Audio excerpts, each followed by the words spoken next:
بسم اللہ الرحمن الرحیم وسور الخنزیری نجس، جھوٹے اور پسینے کی طہارت و نجاست کا بیان چل رہا ہے۔ ماقبل میں اس سے متعلق ایک دو مسائل گزر گئے، اب یہاں سے خنزیر کے جھوٹے کا حکم بیان فرماتے ہیں۔ فرمایا وسور الخنزیری نجس، کہ خنزیر کا جھوٹا یہ ناپاک ہے۔ کیوں؟ لأنہ نجس العین، اس لیے کہ خنزیر یہ نجس العین ہے، اس کے جسم کا ہر حصہ فی حد ذاتی ہی ناپاک ہے، یہاں تک کہ اس کے سوکھے خشک بال بھی نجاست ہیں، وہ اگر پانی میں پڑ جائیں تب بھی پانی فاسد و ناپاک ہو جائے گا۔ لأنہ نجس العین علی ما مر، اس لیے کہ خنزیر نجس العین ہے جیسے کہ ماقبل میں گزر چکا ہے۔ وسور سباع البہائم نجس، اور چوپائے درندوں کا جھوٹا بھی ناپاک ہے۔ چوپائے درندے جیسے شیر ہے، چیتا ہے، بھیڑیا ہے نا، بھالو ہے، ان سب کا جھوٹا بھی ناپاک ہے۔ پیچھے آپ نے پڑھا کہ امام شافعی علیہ رحمت و رضوان کے نزدیک کتے کے جھوٹے اور خنزیر کے جھوٹے دونوں کا حکم ایک ہے، کیونکہ ان کے نزدیک کتا خنزیر کی طرح نجس العین ہے۔ یہ ماقبل میں آپ نے پڑھ لیا۔ چوپائے درندوں کے جھوٹے کے سلسلے میں بھی امام شافعی علیہ رحمت و رضوان کا اختلاف ہے۔ وہ اختلاف یہ ہے کہ امام شافعی علیہ رحمہ خنزیر اور کتے کے سوا جو اور چوپائے درندے ہیں ان کے جھوٹے کو وہ پاک قرار دیتے ہیں، اور اس پر دلیل یہ پیش کرتے ہیں کہ چونکہ ان چوپائے درندوں کی کھال کو اگر دباغت دے دی جائے تو کھال پاک ہو جاتی ہے، اسی طرح اگر ان کو شرعی طور پر ذبح کر لیا جائے تو ذبح سے ان کی کھال بھی پاک ہو جاتی ہے اور ان کا گوشت بھی پاک ہو جاتا ہے۔ تو اس سے معلوم ہوا کہ ان کا گوشت اور کھال کے پاک ہونے کی صورت ہے، لہذا جب وہ پاک ہیں تو ان کا جھوٹا بھی پاک ہوگا۔ یہ دلیل ہے۔ حالانکہ اس دلیل کا جواب بڑا آسان ہے، وہ یہ کہ ان کا گوشت اور کھال اپنی طہارت میں دباغت کی محتاج ہیں یا ذبح شرعی کی محتاج ہیں، ورنہ اصلاً تو ان کا گوشت حرام ہے اور ناپاک ہے، بخلاف معقول لحم جانور کے کہ ان کا گوشت اصلاً پاک اور حلال ہے۔ وہ الگ بات ہے کہ ذبح شرعی کے بغیر اگر وہ مر جائیں تو خون کے اختلاط اور آمیزش کی وجہ سے ان کا گوشت اس وقت ناپاک ہو جاتا ہے، مگر اصلاً وہ پاک اور حلال ہے، اور ان کا گوشت اصلاً ناپاک اور حرام ہے، ذبح شرعی یا دباغت کا یہ محتاج ہے۔ تو لہذا جب یہ اپنی طہارت، اصل طہارت اور میں ذبح شرعی یا دباغت کے محتاج ہیں تو ان کا حکم دباغت یا ذبح شرعی کے بعد سے نہیں لیا جائے گا، بلکہ اصل جو حکم ہے نجاست اور حرمت اس کے مطابق ان کے جھوٹے کا حکم لیا جائے گا، اور اس کے مطابق حکم وہی ہوگا جو احناف نے بیان کیا کہ ان کا جھوٹا وہ نجس اور ناپاک ہے۔ ٹھیک ہے۔ سور و سباع البہائم نجس، اور چوپائے درندوں کا جھوٹا ناپاک ہے۔ خلاف للشافعی، امام شافعی علیہ رحمہ کا اختلاف ہے، فیما سوى الکلب والخنزیر، کتے اور خنزیر کے ما سوا جو چوپائے درندے ان میں، لیکن کتا اور خنزیر میں اختلاف نہیں ہے۔ اختلاف اس میں کیوں نہیں ہے؟ لأن لحمہما نجس، اس لیے کہ کتے اور خنزیر کا گوشت جو ہے وہ ناپاک ہے۔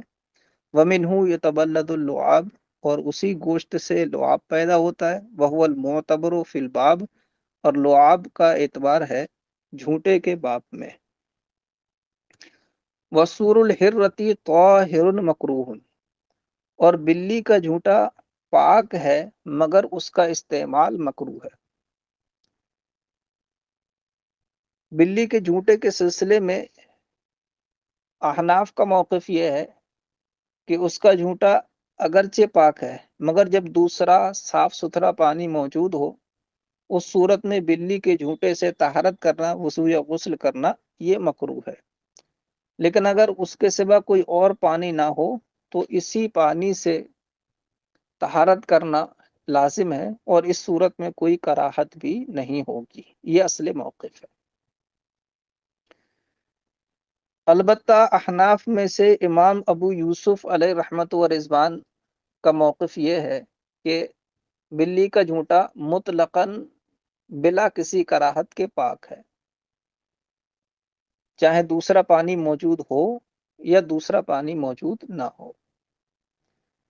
ان کی دلیل وہ حدیث پاک ہے جو امی عائشہ صدیقہ رضی اللہ تعالی عنہا سے مروی ہے کہ نبی کریم صلی اللہ تعالی علیہ وسلم وضو فرمانے کے لیے آپ نے پانی لیا، اتنے میں بلی آ گئی اور پینا چاہ رہی تھی، تو سرکار صلی اللہ علیہ وسلم نے اس کے لیے برتن جھکا دیا، اس نے برتن سے پانی پیا۔ اس کے بعد سرکار صلی اللہ تعالی علیہ وسلم نے اس بچے ہوئے پانی سے وضو فرمایا۔ تو امام ابو یوسف علیہ رحمت و رضوان اس حدیث سے استدلال کرتے ہوئے فرماتے ہیں کہ بلی کا جھوٹا بلا کراہت پاک ہے۔ لیکن امام اعظم ابو حنیفہ اور امام محمد علیہ الرحمہ کے نزدیک بلی کا جھوٹا پاک ہے مگر وہ مکروہ ہے۔ ان حضرات کی دلیل وہ حدیث پاک ہے جس میں سرکار صلی اللہ تعالی علیہ وسلم نے فرمایا الحرۃ سبع، کہ بلی جو ہے وہ درندہ ہے۔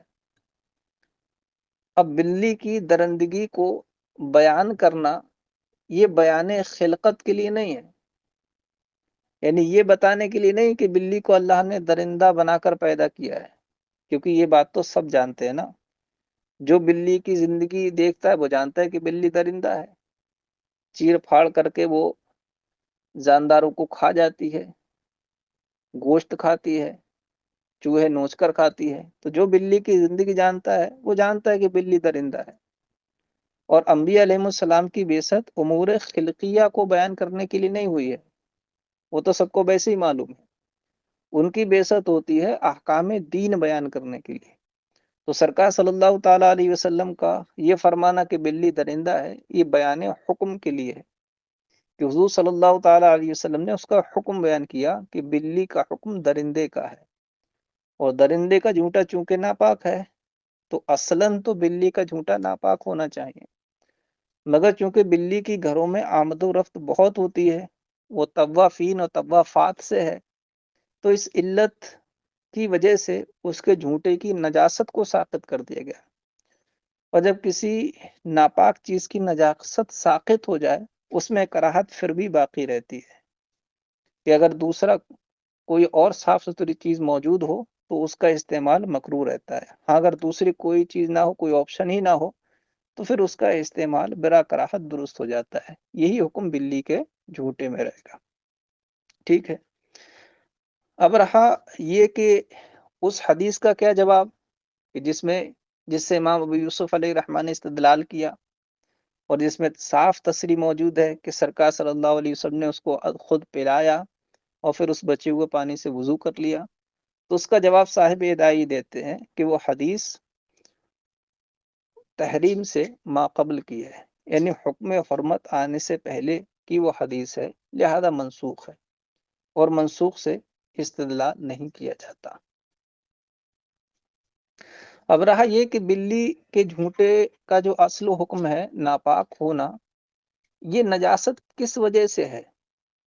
بلی کے گوشت کی حرمت کی وجہ سے ہے، یا بلی چونکہ نجاست سے لت پت رہتی ہے، چوہے وغیرہ چیرتی پھاڑتی رہتی ہے، اس کے منہ کی گندگی کی وجہ سے ہے؟ تو ایک قول یہ کہ حرمت لحم کی وجہ سے بلی کا جھوٹا ناپاک ہے، اور ایک قول یہ ہے کہ وہ نجاست سے تجنب اور پرہیز نہیں کرتی ہے، اس لیے اس کا جھوٹا ناپاک ہے۔ صاحب ہدایت فرماتے ہیں کہ اگر پہلی وجہ کو ہم لیں کہ حرمت لحم کی وجہ سے اس کا جھوٹا ناپاک ہے، تو فرماتے ہیں تو یہ چیز اشارہ کرے گی اس بات کی جانب کہ اس کا جھوٹا مکروہ تحریمی ہے نا. اور اگر ہم اس وجہ کو دیکھیں کہ نجاست سے تجنب اور پرہیز نہیں کرتی ہے بلی، اس لیے اس کا جھوٹا ناپاک ہے، تو یہ بات مکروہ تنزیہ کی طرف لے کر جائے گی. تو جو دو سبب بیان کیے ان دونوں سببوں کی قوت اور ضعف شدت کی وجہ سے اس کی نجاست جھوٹے کی کراہت کا حکم جو ہے نا وہ اسی پر دائر ہوگا. پہلی صورت میں حکم مکروہ تحریمی آنا چاہیے اور دوسری صورت میں حکم مکروہ تنزیہ آنا چاہیے. مگر صاحب در مختار نے مکروہ تنزیہ والے قول کو جو ہے اصح قرار دیا ہے کہ بلی کے جھوٹے کا مکروہ تنزیہ ہونا یہ اصح ہے. اور یہ کراہت بھی اس وقت ہے جبکہ کوئی اور پانی موجود ہو، اور اگر کوئی پانی صاف ستھرا موجود نہ ہو تو پھر اصلاً کراہت نہیں ہے. ٹھیک ہے، دیکھیں وصور الحرتی طاہر مکروہ، اور بلی کا جھوٹا پاک اور مکروہ ہے. وعن ابی یوسف انہ غیر مکروہ، اور امام ابو یوسف علیہ رحمہ سے مروی یہ ہے کہ وہ مکروہ نہیں ہے. لأن النبی علیہ السلام کانا یصغی لنا، کیونکہ نبی کریم صلی اللہ تعالی علیہ وسلم نے اس کے لیے برتن کو جھکا دیا تھا. فتشرب منہ، اس نے اس سے پانی پی لیا. ثم یتوضا منہ، پھر سرکار صلی اللہ علیہ وسلم نے اس سے وضو فرمایا. ولہما، اور ان دونوں حضرات کی دلیل نبی اکرم صلی اللہ تعالی علیہ وسلم کا یہ قول ہے کہ آپ نے فرمایا الحرۃ سبع، کہ بلی درندہ ہے. والمراد بیان الحکم، اور مراد یہاں حکم کا بیان کرنا ہے نہ کہ خلقت کا. الا انه سقطت النجاست لعلت الطواف، مگر یہ کہ بلی کے جھوٹے کی نجاست کا حکم ساقط ہو گیا علت طواف کی وجہ سے. فبقیت الکراہت، تو حکم کراہت باقی رہا. وما رواہ محمول علی ما قبل التحریم، اور جس کو امام ابو یوسف علیہ رحمہ نے روایت کیا حدیث کو وہ محمول ہے قبل تحریم پر. ثم قیل کراہتہ لحرمت اللحم، پھر کہا گیا ہے کہ بلی کے جھوٹے کی کراہت حرمت لحم کی وجہ سے ہے. وقیل لعدم تحامیت نجاسات، اور کہا گیا ہے کہ اس کے نجاست سے نہ بچنے کی وجہ سے ہے. وہذا یشیر الی التنزہ، اور یہ دوسری وجہ مکروہ تنزیہ کی طرف اشارہ کرتی ہے. والاول الی القرب من التحریم، اور پہلی وجہ یہ قریب و حرام کی طرف اشارہ کرتی ہے، یعنی مکروہ تحریم کی طرف. ولو اقلت الفارۃ ثم شربت على فورہ الماء یتنجس الا اذا مکثت ساعۃ، یہاں سے ایک مسئلہ بیان فرماتے ہیں کہ اگر بلی نے چوہا کھایا اور فوراً پانی پی لیا تو ایسی صورت میں وہ پانی ناپاک ہو جائے گا جس میں اس نے منہ ڈالا ہے. اور اگر کچھ دیر وہ ٹھہری رہی اور اس کے بعد اس نے پانی منہ ڈالا تو پانی ناپاک نہیں ہوگا.